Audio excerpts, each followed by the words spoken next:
for global economic collapse.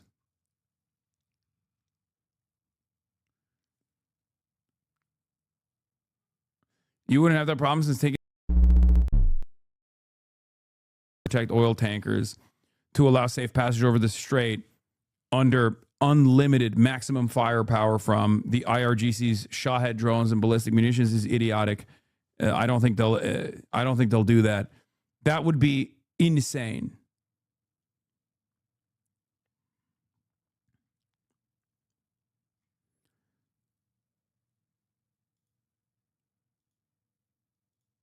Let's continue. ارباب کودک آزار صهیونیست‌ها و سازمان موساد مکرر هشدار داده ایم که جنگ را شما آغاز می‌کنید ولی پایان آن را ما تعیین می‌کنیم. نیروهای مسلح جمهوری اسلامی ایران Okay, Mao. He said you may start the war but we will determine how it ends. کنید ولی پایان آن را ما تعیین می‌کنیم. He said you're coming at me with a very Chinese point of my life. نیروهای مسلح جمهوری اسلامی ایران به دلیل در دست داشتن ابتکار جمهوری اسلامی ایران در تنگه هرمز نیازی به بستن آن تنگه ندارند و بسته شدن تنگه هرمز به دلیل شرایطی است که آمریکا و صهیونیست‌ها بر کشورهای جهان تحمیل کردند. هرگز اجازه نمی‌دهیم حتی 1 لیتر نفت به نفع آمریکا و صهیونیست‌ها و شرکای آنها از تنگه هرمز عبور کند و هر شناوری که شناور و یا محموله نفتی آن برای Haha, I love your pronunciation. Yeah, he's just saying not a single liter of oil that benefits the Zionist regime or the United States of America will pass the Strait of Hormuz. Abi niye değişik bir Türkçe konuşuyor bunlar? Aynen abi, çok benziyor lan Türkçe'ye. Bizim %15, bizim dilimizin %15'i aslında Farsi'den geliyor. Ondan. Like there's a bunch of words he's using that we in Turkey also use in the Turkish language as well. So it's like kind of funny to hear him say these things. Siyoniste, Cumhuriyet, Amerika. تیم صهیونیستی و شرکای متخاصم آنها باشد هدف مشروع ما خواهد بود که نخواهید توانست قیمت Sallama benzemiyor. Oğlum ne diyorsun lan? Bir sürü söylediği kelimeleri anlamıyor musun? Söylediği kelimeler birazcık daha değişik ama anlamıyor musun bazı söylediği şeyleri? Adam Cumhuriyet İslamiye diyor. Ne demek abi Cumhuriyet İslamiye? Ne zannediyor? Ne anlamıyor musun Türkçe olarak ne dediğini orada? Ya hedef ve mesruda dedi. Türkçe işte amına koyayım. Aynen Türkçede de var. İran'ın yani Farsi ile Türkçe arasında %15 kullandığımız kelimeler var beraber. Hedef diyor, silah diyor. نفت و انرژی را با تنفس مصنوعی Ya abi bir şeyde haklı olma ya. پایین بیاورید که با گسترش جنگ در منطقه اعلام کردیم منتظر بشکه‌ای $200 باشید چون قیمت نفت تابع امنیت در منطقه است که منشأ ناامنی شما هستید. Can Aydın! Thank you for the 10 gifted subs. Is Arabic though not Persian? Many Persian words come from Arabic, so are many Turkish words. They're all Arabic. Yeah, I think so. I mean, I don't know. We just have a lot of loan words. Turkish has a lot of loan words with Farsi and Arabic. I feel like they're watching your stream with this move. What is this? In memory of the victims of Epstein Island? It's not. It's fake. This is AI generated. It's not real. Even though Al Mayadeen English also promoted it as though it's real, it's not real. What the fuck? Wait, what? He wants us on the right side of history. And everyone here has to do their part. And God's got us. Trump's got us. God bless. Love you, Kentucky. Oh my God. The sweat through his suit jacket. Gross. No, he's a great guy. He's a courageous guy and a talented guy. He's a hell of a fighter, too, by the way. And I just want to say, I'm going to make a prediction that you will be, in the not-too-distant future, running for political office, okay? And you have my complete and total endorsement, okay? Yeah, that's what we want. He's an incredible guy. A lot of courage and smarts. So in 4 long years, Joe Biden and the radical Democrats in Congress gave us the worst inflation in the history of our country, driving up prices all across the board. They left us a mess. In 12 months, my administration has driven down core inflation down to the lowest level in more than 5 years. And in the last 3 months, inflation was less than 1.7%.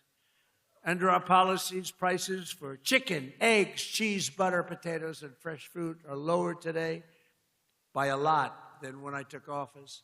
Hotel rates, automobile prices, and rent payments are way down. All right, we're out of this. I'm not watching. To interrupt but the IRGC spokesman is speaking right now. Let's listen in. And a large number of American forces were killed and injured in American bases in Kuwait. The infrastructure in Salman Harbor, as it constitutes the headquarters of the Fifth Fleet, was attacked by missiles and assault drones and a number of Patriot batteries and American posts in Muhammad al-Ahmad military location were hit by our missiles. And moments ago, Wave 39 was performed in this wave. American bases were targeted in the Persian Gulf. We have also targeted Express Rome ship, which is an Israeli ship. While it was stationed in its place, the Hormuz Strait is under constant surveillance by our naval forces. And our enemies have no right to pass through the Hormuz Strait or the Strait of Hormuz. Our attacks would continue broadly using missiles and drones. Would like to thank our forces for performing such operations. The Islamic Republic, in its defense for its independence and victory, will be from Allah. We'll leave that there. That's the Iranian Revolutionary Guard spokesman there saying that that Iran. Wait, that was a U.S. oil tanker? I didn't realize that was a U.S. oil tanker that was blown up. I suspect this is a reaction to the American and Israeli strikes hitting an Iranian bank last night. So there are government payments that must be that are being processed right now, and America knows that. And yesterday they hit the Iranian bank, one of the main Iranian public banks, while there were people inside of it, by the way. And that obviously off the IRGC and the Iranian state. And they said that they would actually, they told HSBC and like American banks to basically evacuate the Gulf. They said that they would strike back against like American banks in the region. It is obviously completely fucking ridiculous to do this. It's just another war crime. America's response to it is, oh, well, IRGC payments are getting made from that bank. Like, you can't hit a bank. That's crazy. They're just straight up openly targeting civilian infrastructure. And since then, they have also attacked. Since then, they've also engaged in like some cybersecurity initiatives. I believe like a massive healthcare network was under attack earlier today, where they like went in and deleted a whole bunch of files. But yeah, here it is. Iran's IRGC has threatened to attack economic centers and banks related to the U.S. and Israeli entities in the region after what it called an attack on an Iranian bank, with war on its 12th day.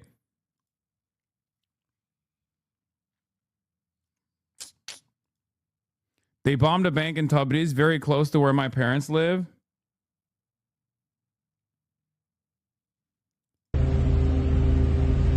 Dude, that is crazy.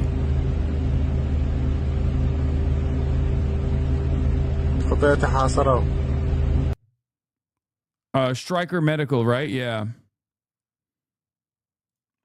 Pro-Iran hackers claim cyber attack on major U.S. medical device maker Stryker. The cyber attack claimed by pro-Iran hackers has caused a global network disruption to a major U.S. medical device maker, according to the company's statement. Michigan-based Stryker is experiencing a global network disruption to our Microsoft environment as a result of a cyber attack, the company said in a statement to CNN. We have no indication of ransomware or malware and believe the incident is contained. Our teams are working rapidly to understand the impact of the attack on our systems. Stryker has business continuity measures in place to continue to support our customers and partners. Stryker makes a range of hospital equipment from defibrillators to ambulance cots. The company's computers in Ireland were also hit by the cyber attack.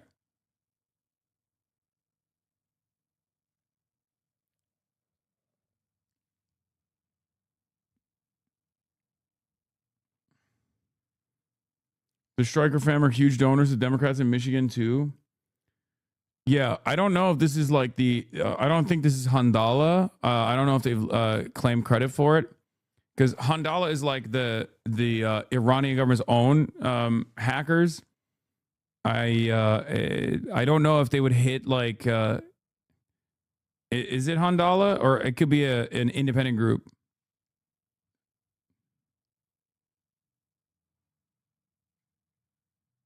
Check logs. They did. It was Handala. They took credit for it. Stryker makes a range of hospital equipment from defibrillators to ambulance cots. Yeah, they came in and they deleted files. A cyber attack linked to an Iranian hacker group has crippled Stryker, a global medical technology company. The attack reportedly used wiper malware that erased data from the network devices, shutting down systems at Stryker's Cork, Ireland site. Affected machines display the logo of a Handala hack. Okay, so it is Handala. Employees said network access collapsed, sending staff home and wiping some work accounts from personal phones. I hope it wasn't as severe as far as its impact. My wife used to work for Stryker and they were hacked today. She messaged her old coworkers and they're at the Apple store because their phones are all bricked and not working.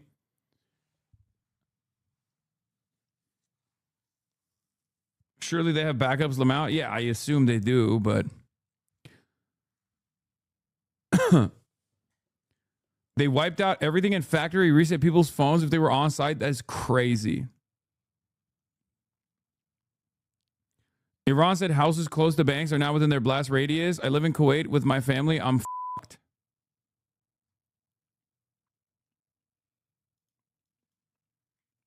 Handala hacked Haaretz too with a message that said, no need to learn Hebrew anymore. It will not be needed. Huh. Handala, if you're in the chat, I will join the IRGC if you wipe out my student loans.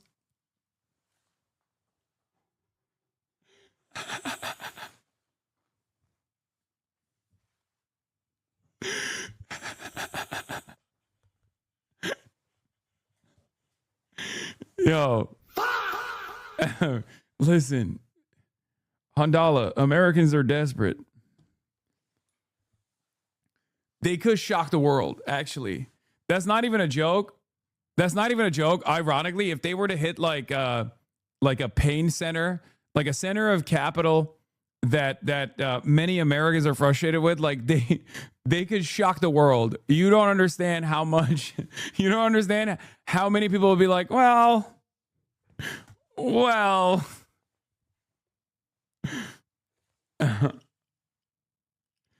then you know how that like one trans Marxist group was doing a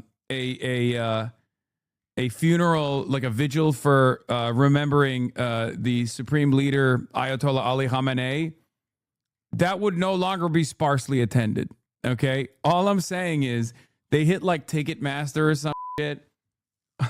Or they hit student loan debts or like medical debt. I swear to God, Americans in crowded city centers would be doing the Ya Ali Shia chants, okay? Oh my God, bro. TurboTax. They'd be running around doing the They would have like the little paper of like Shia poetry, screaming Haidar, Haidar, slapping themselves in the chest. Shia MAGA. 100 million new Shias overnight. Erase all Mohela debt. Yeah.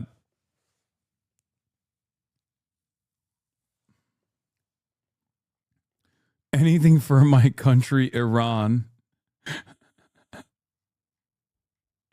Dudes in Butler, Pennsylvania would be dancing on the rooftops. Yeah.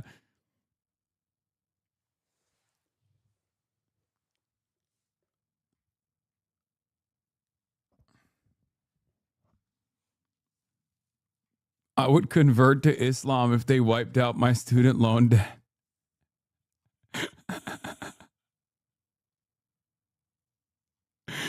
Oh, that's funny.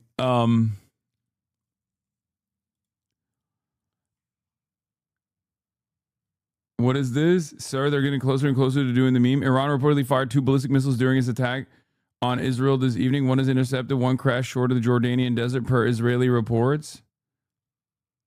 Wait, what do you mean?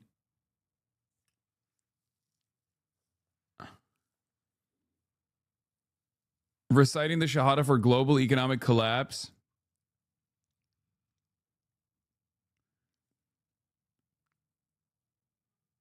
You wouldn't have that problem since taking loans on interest is haram, easy. They declare jihad on predatory lenders. It is the Muslim way. There's a hole in Israel's early warning system, and its missile defense batteries are at risk as well. Oh, no. Have you tried releasing the hostages? All right, let's get back to this. Claiming that Iran had fired ballistic missiles and drones at the U.S. Fifth Fleet. This conflict is striking deeper at the global economy.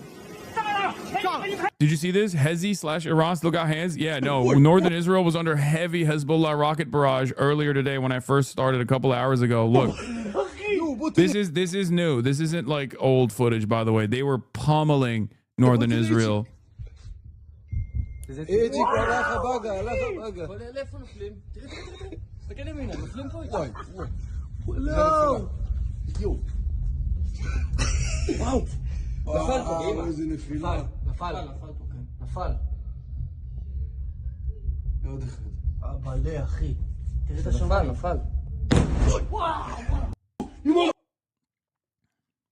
More than 100 rockets in one salvo, apparently. Yeah. I mean, let's be real. They're not doing a good enough job. They don't have unlimited capabilities, right? Like, it's at a certain point, it's gonna get overwhelmed. The missile systems are gonna get overwhelmed. And it's up to Hezbollah and Iran to figure out exactly what that point is, the breaking point. And there is absolutely a breaking point, especially considering that the radar systems have been taken out by Iran, where the Iron Dome turns into a paper dome. Another Iranian assessment that views some of the ground incursion as potentially imminent. Mahdi Kharatian, the activities of domestic terrorist cells, which will be accompanied by drones, Mossad Force, and possibly Delta Force, have begun. The objective is the attempt to occupy the country's security apparatus in order to open the path for U.S. Special Forces and the Israeli regime to carry out sabotage in cities and missile sites, as well as assassinate high-ranking officials in the country. The widespread deployment of shoulder-fired missile systems, electronic warfare, and army checkpoint cells and resistance bases with shotgun weapons is among the necessary measures. Additionally, protective protocols for sensitive areas must be intensified. And it should be assumed that Delta and Mossad forces may intend to enter sensitive areas using fake identities and under the cover of security forces. On the other hand, efforts to incite chaos in Tehran and major cities must also have a regional response, which at present is the best option. The best option is Bahrain.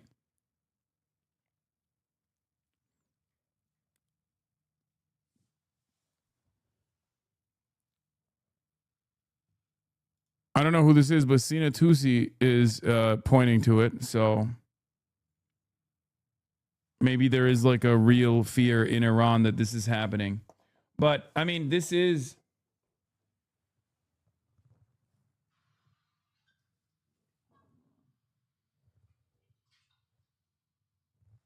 My food is here. Kaya immediately goes guard dog mode.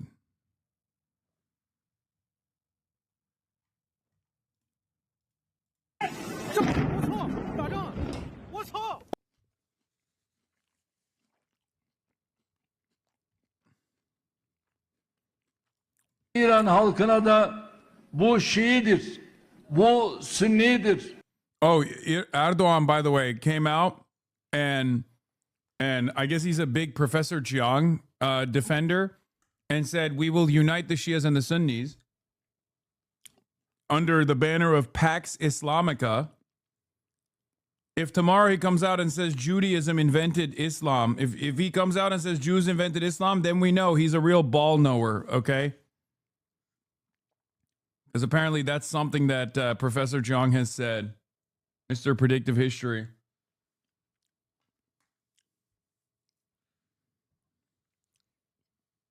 Yeah, he says this one is a Shia, this one is a Sunni. We're all Muslim. Bu Türktür, bu Kürttür diye hiçbir zaman bakmadık ve bakmıyoruz. Millet olarak bizim için Türk, Kürt, Arap, Şii, Sünni değil, sadece insan vardır. İster yanı başımızda, ister dünyanın öbür ucunda olsun. Haksızlığa uğrayan, mağdur edilen, sıkıntı çeken kim varsa biz onun yanındayız. Komşumuz Irak'ta bunu yaptık. 15 sene evvel kıtlıkla boğuşan Somali'de bunu yaptık. 13,5 yıl boyunca komşumuz Suriye'de bunu yaptık. 5. yılına giren Rusya-Ukrayna arasındaki savaşta bunu yapıyoruz. Sudan'da, Lübnan'da, Yemen'de, Libya'da ve daha pek çok yerde bunu yaptık. Yapmaya da devam ediyoruz. Irk ayrımını, mezhep ayrımını, din, dil, köken ayrımını reddediyoruz. Daha önce de söyledim. Bugün üzerine He's so woke, bro. Woke is back. basarak tekrar ediyorum. Bizim Sünnilik, Şiilik gibi bir dinimiz yok. Bizim tek bir dinimiz var. O da İslam. Hangi ırktan olursak olalım, biz bütünleştiren ortak paydamız yine İslam. Mezheplerimizden, kökenlerimizden önce hepimiz insanız ve Müslümanız. Hazreti Ali bizim, Hazreti Ömer de bizim, Hazreti Osman bizim, Hazreti Hasan ve Hüseyin de bizimdir. Hazreti Ayşe validemiz bizim. Hazreti Okay, I didn't even see the rest of this. I just heard the Sunni Shia, we're all Muslim. I didn't know he went that hard. Bro said bro said we are Shia. Bro, what the fuck? Bro, is Professor Jiang right? Is it Pax Islamica time? What the fuck? Zeynep annemiz de bizimdir. Özellikle bu dönemde bir annenin çocukları anlamına da gelen ümmet kavramının temsil ettiği manaya daha sıkı sarılmamız gerekiyor. Bunu şunun için söylüyorum değerli kardeşlerim. Son günlerde sosyal medyada mezhepçiliğin körüklendiğine, asırlık tartışmaların yeniden ısıtılmak istendiğine şahit oluyoruz. Savaşın bir cephesi olarak gördüğümüz bu tehlikeli tartışmalara karşı hem milletimizi hem de bölgedeki tüm kardeşlerimizi dikkatli olmaya çağırıyorum. Why does the Prime Minister... I mean, I'll be honest. This is literally his bread and butter. Anytime Turkey's at the table, this is Erdogan's bread and butter. His foreign policy, his like regional moves are the only thing that holds him alive. Okay? Is literally whenever shit like this happens, he's like, "Oh, hell yeah. I put another 5 years into my movement this way."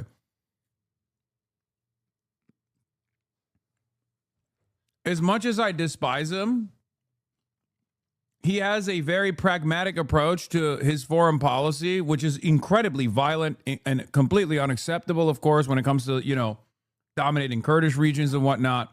But from the perspective of like keeping Turkey above water while also simultaneously dealing with both sides of every fucking conflict, this is what he's best at.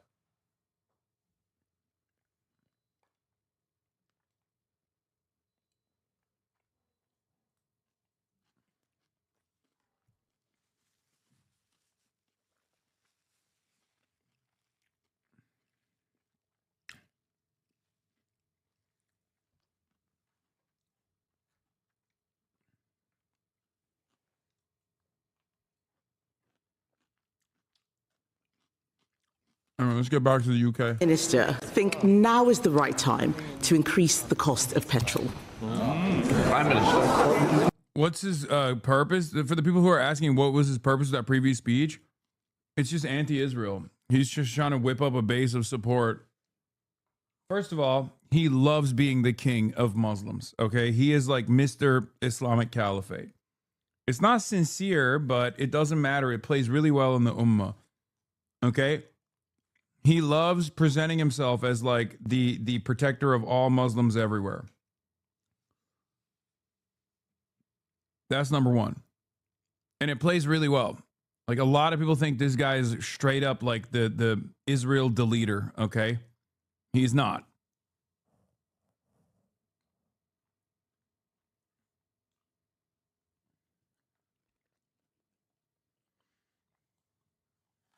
But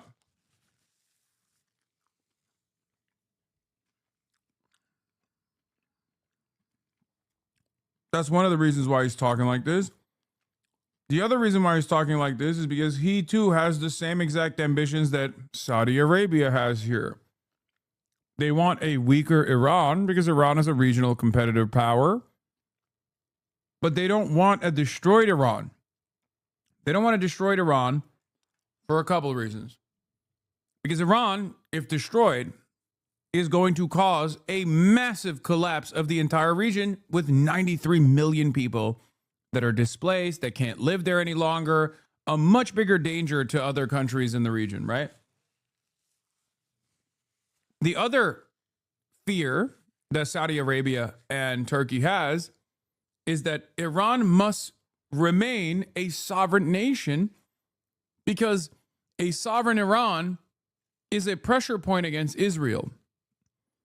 The Gulf states understand that they have to cooperate with America and therefore cooperate with Israel, but they also know that Israel doesn't give a fuck about them and would treat them in the same exact way that they're treating Iran at a moment's notice.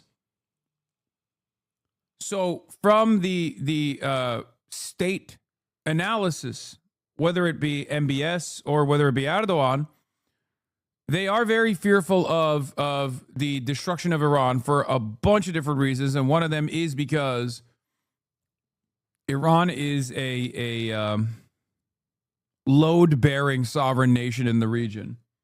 Thank you, Rex Racer X, for the 50 gifted subs.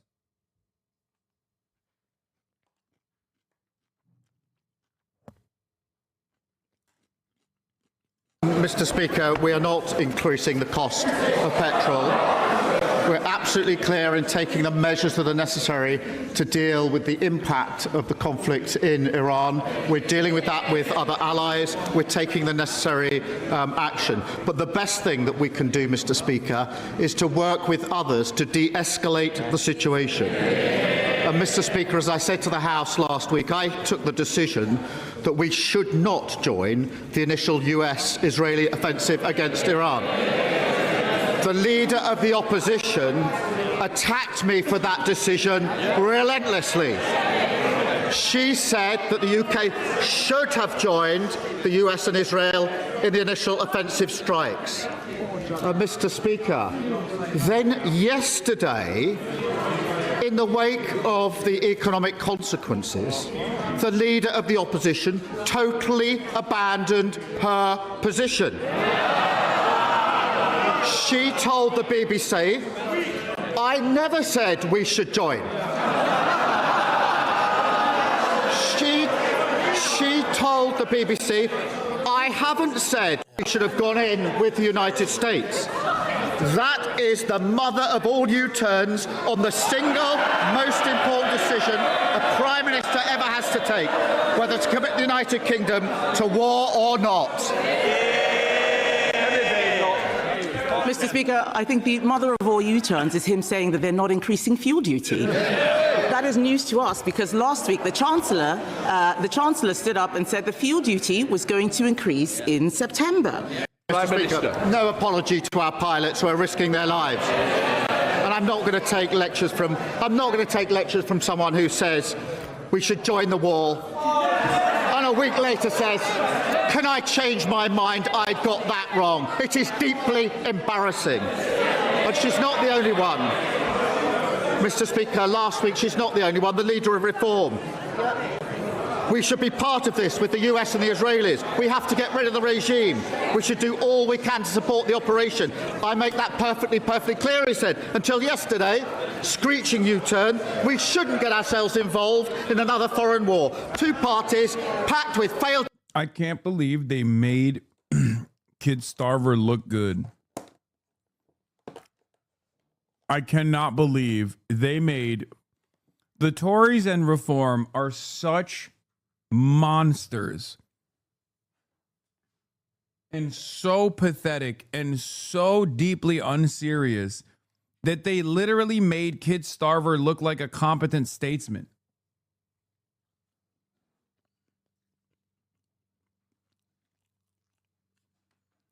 The future of the conservative movement is so broken in Europe, where your fascism is literally not about state sovereignty at all. It's about the destruction of it. The modern fascist movement in Europe is just MAGA.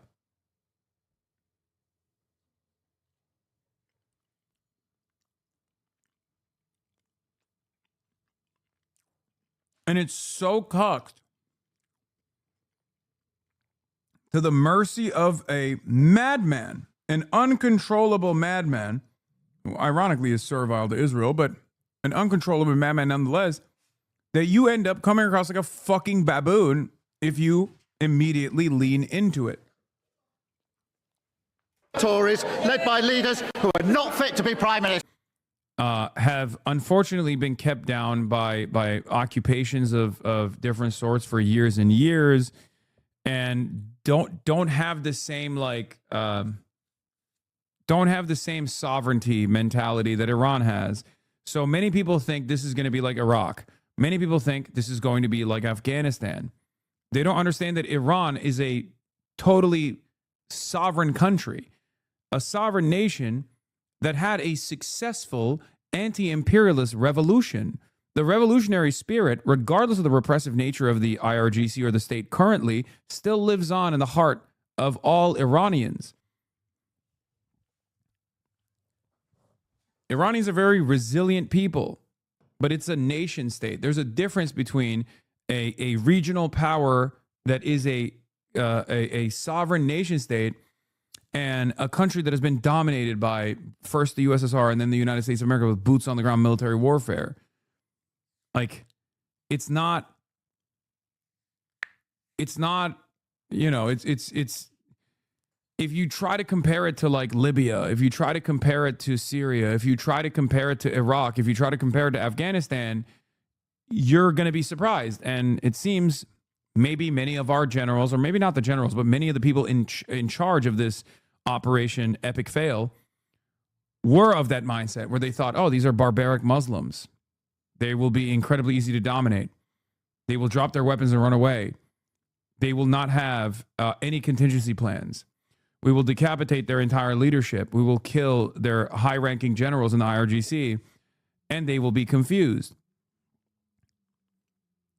They thought it would be like Hezbollah. Now, this isn't to say Hezbollah is not a sophisticated military operation either. They certainly are, as you can see. But Hezbollah is a paramilitary attached to an active party in the Lebanese parliament. Okay, they're not a sovereign state. Even the Houthis are not a fully fleshed out state, and yet their capabilities are significantly larger than Hezbollah. Okay? But when you talk about like an actual sovereign nation state, of course their capabilities are going to be infinite in comparison to a paramilitary movement like Hezbollah.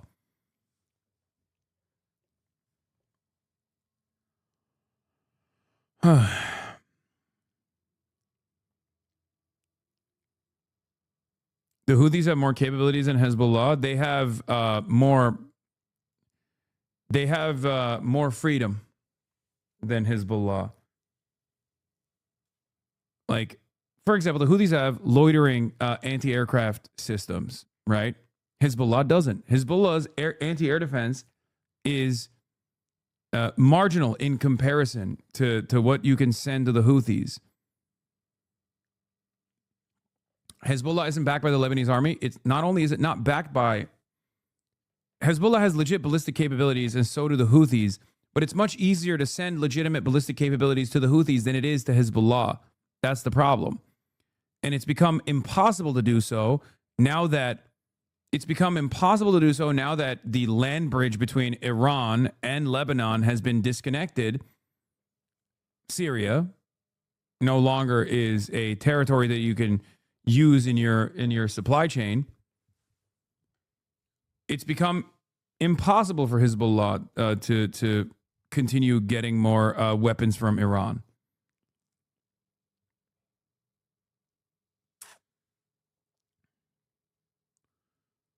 Because Yemen has a weaker government than Lebanon, right? No, Yemen's government is Ansar Allah. I'm saying that Ansar Allah has the Houthis are the government, but they are a weaker government in comparison to the IRGC, in comparison to the Islamic Republic that is a strong government. It's a sovereign state. The Houthis are barely a state at this point. They are the victors of a civil war that took place with numerous other foreign actors involved in it.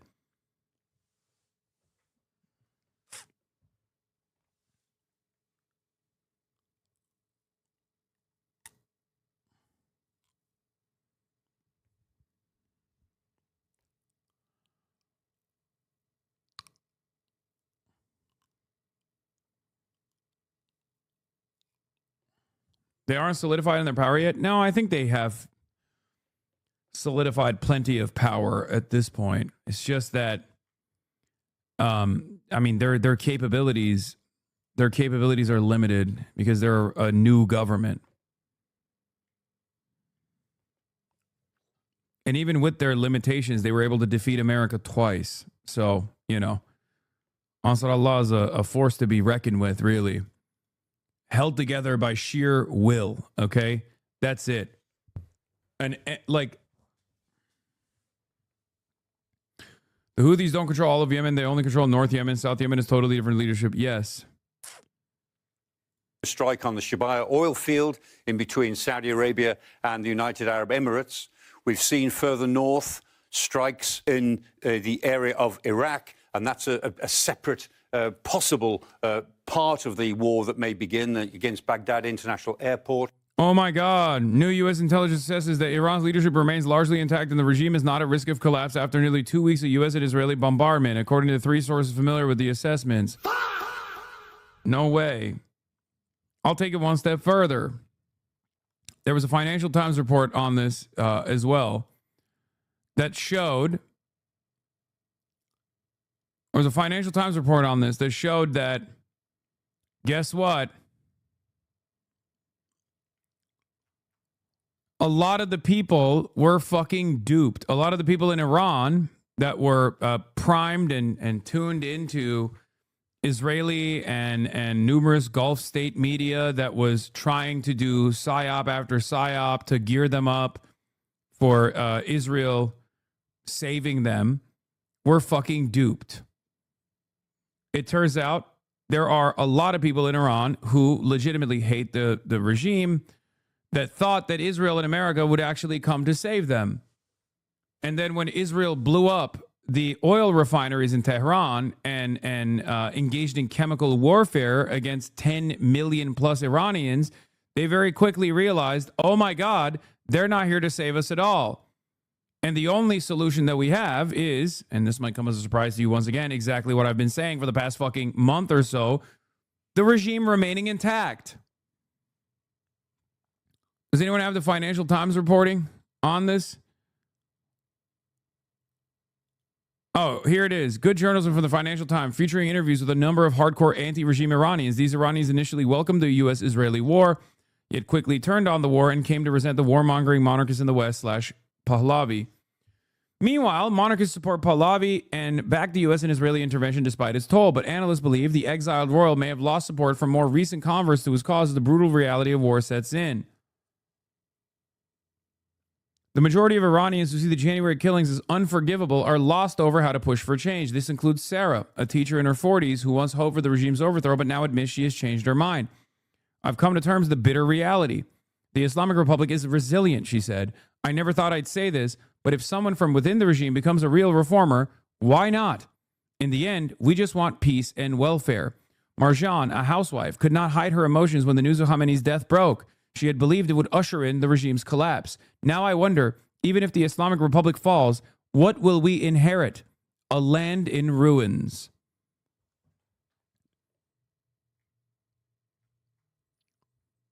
A big part of the reason why, and this is something that like my Iranian chatters from Iran kept reporting over and over again, was that a lot of the anti-IRGC, anti-regime media, backed by both the Gulf states and also Israel and the United States of America, were constantly telling people inside of Iran that their liberation would come by American and Israeli intervention. They primed them up.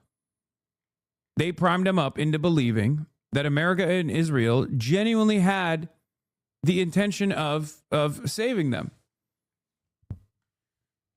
And given the intensity of the IRGC's repressive nature, they believed it because they were fucking desperate. But it turns out, of course, bombing campaigns in the fucking heart of Iran and Tehran and Isfahan very quickly changed their attitude. Yeah, Iran International is one of these outlets.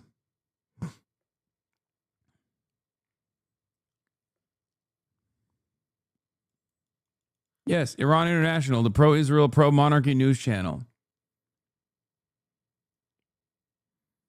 It probably didn't help that a lot of diaspora relatives of people living in Iran were openly dancing in the fucking streets as Iranians were learning the news that 160 little schoolgirls had been bombed in the first fucking salvo. I said this over and over and over again. I tried to warn people. They didn't fucking understand it. I called it because I've experienced something not identical, not to the same degree, not to the same severity, but I've seen something that happened in Turkey that was not dissimilar to this. Turkish people who fucking hate Erdogan, myself included, okay, experienced, I was in America at the time, but Turkish people in Turkey experienced a very violent coup attempt by a parallel state that was designed by the United States of America. And in the aftermath of that failed coup, Turks actually hardened their support for Erdogan. It gave a lifeline to his dying movement. He was able to successfully put together a referendum and change the Turkish constitution from a parliamentary system to a presidential one. He was able to basically destroy the independence of the military piece by piece. He did that because he had real fucking momentum behind him after the coup, the very bloody, very deadly coup backfired.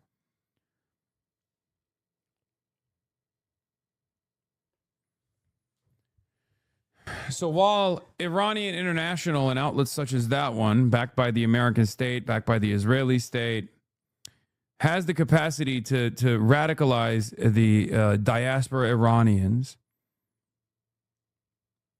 and maybe even has the capacity to radicalize Iranians in Iran who already are experiencing that repression from the state, who have their friends arrested, sometimes tortured, who have every right to be frustrated and angry at the state for its repression. They were the ones who experienced the bombing campaigns, and they saw their relatives in the Western world celebrate and dance over their graves.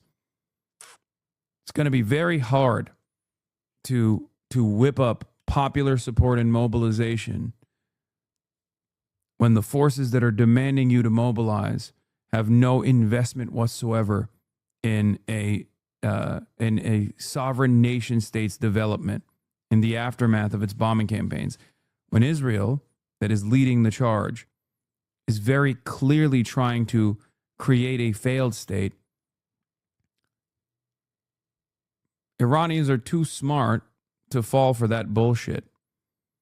Even if they hate their own regime, even if they hate the IRGC, they're understandably going to fucking hate the Israeli government and the American government a lot more. Go fight for Iran then, you terrorist. You're saying a whole bunch of fucking nothing. Chatter, you're an Amerifat. And therefore, you will never understand what it feels like to fight for something. What you fight for is McDonald's. What you fight for is SpongeBob. Okay?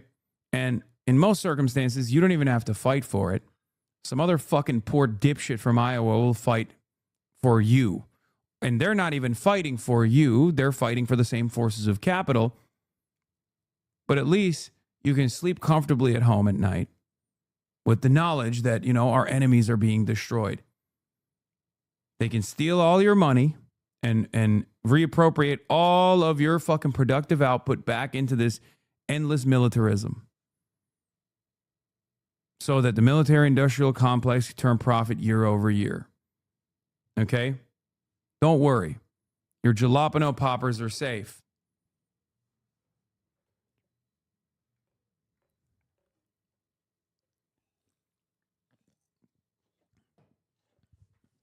I know it's very difficult for you to comprehend what I'm talking about because you've never experienced an alien superpower seeking out the destruction of everything that you hold near and dear.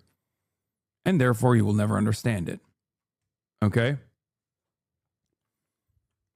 Plus, you have nothing that you have nothing you hold dear for yourself anyway. Like I said, that's why you got SpongeBob and Spider-Man.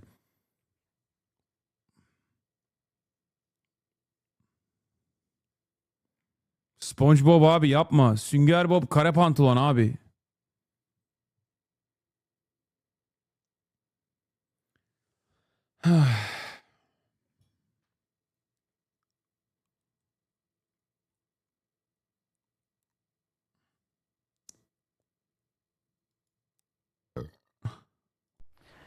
Now, the brilliance of the Trump plan to have strategic control of key waterways, this cannot be understated. And the press doesn't seem to get this, so let me help them tonight.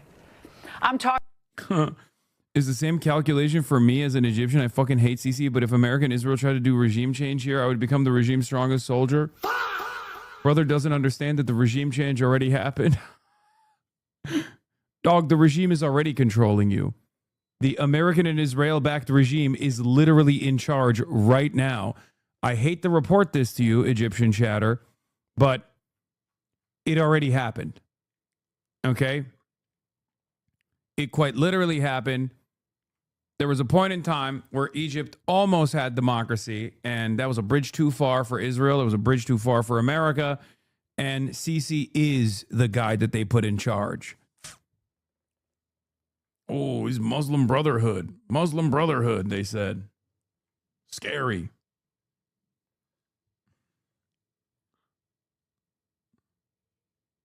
I know, man, but it can always get worse, right? I mean, I don't know if it can get worse than Sisi, I'm going to be honest. There's a reason why it's not happening, right?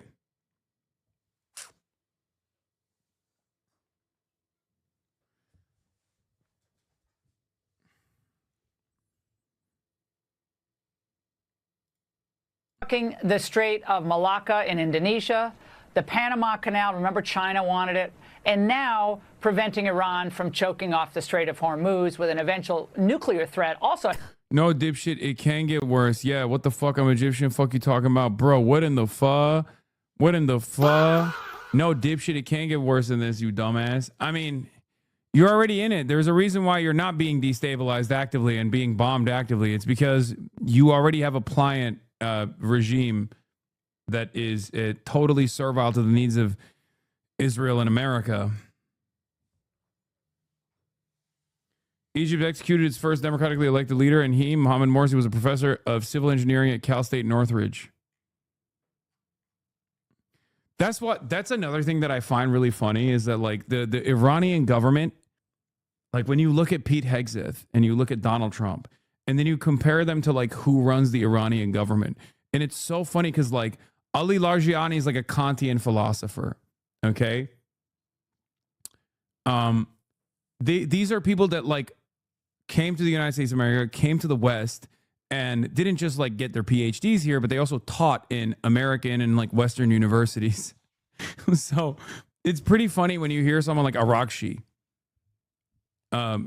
communicate the desires of the state in Western media, and everyone's like, wow, he's so handsome. It's like, he's so smart. What the fuck? It's like, yeah, he is.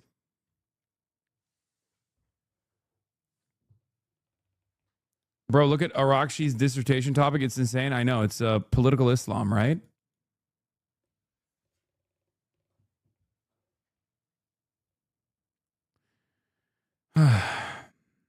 CC yes, CC yes, Morsi no, Morsi no.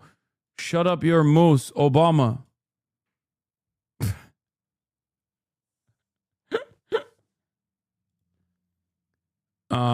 Breaking 2 oil tankers, U.S.-owned Safisa and Vishnu and Greek-owned Zephyros were attacked near Iraq in the Persian Gulf.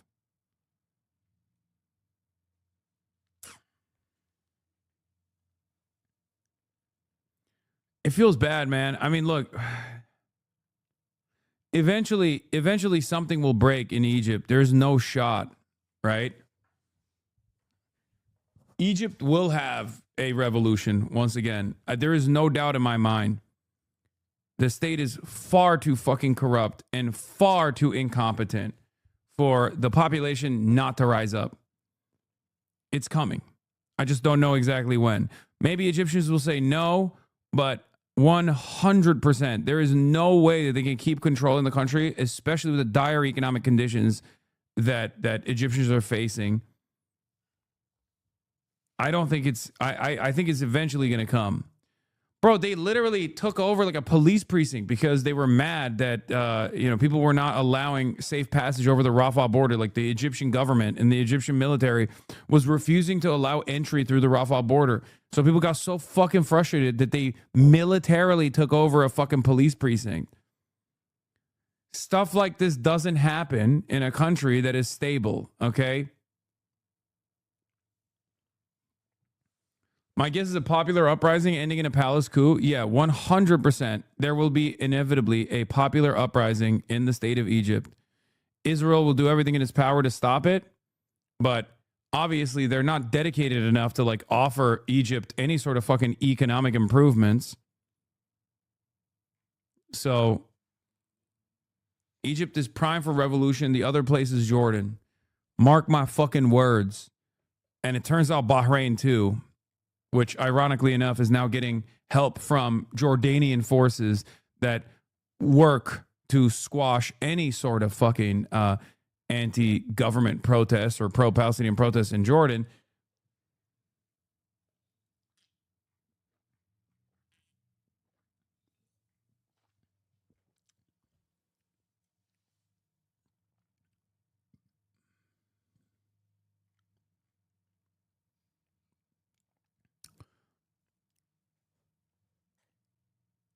This is what the chatter was talking about.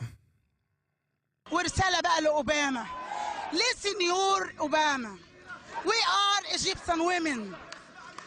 You are, listen, Obama. Shut up your mouth, Obama. Shut up your mouth, Obama. CC yes, CC yes. مرسي نو مرسي نو سيسي يس سيسي يس مرسي نو مرسي نو ورسالة لك يا جلد الحنطور مهما تلف ومهما تدور مش هنرجع المعزول.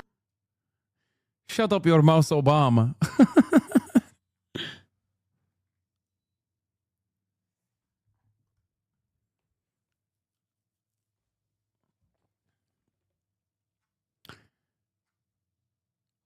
Anyway,